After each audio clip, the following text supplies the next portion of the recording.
да нормально әдемілеп жазып беріңдер маған. Келесі апта уже ТЖ басталады. Сабақ аяқталды, сол болыңдар. Жобаларын тапсырыңдар достар.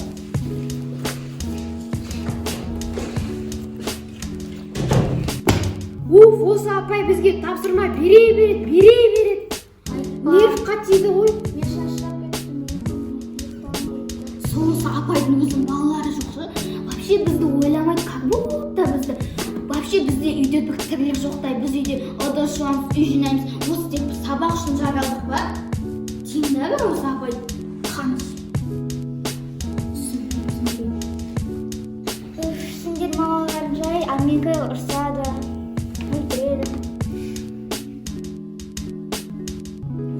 Саған бұжы-бұты берді ма?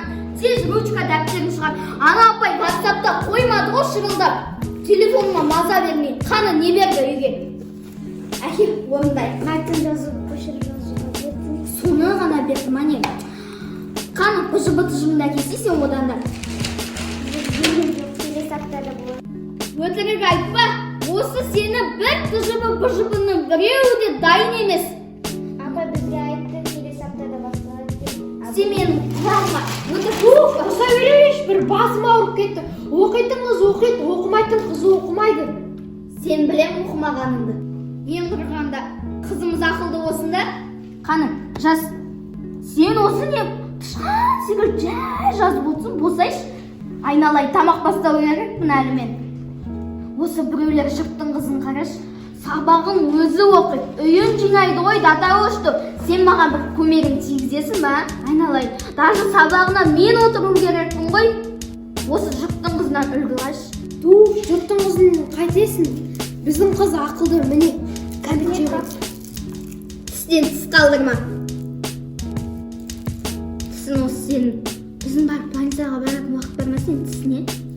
Өзіміз өзі үлгермей жүрміз ғой, жей бермесін де конфет. Тісін бәрі құртап кетеді. Тағы салмақ қосып алады өзіне.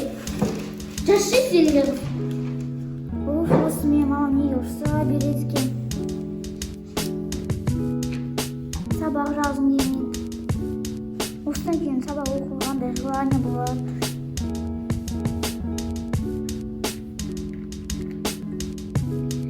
Ата-аналар, бізге көп ұрыспаңыздар, махаббатпен түсіндіріңіздер.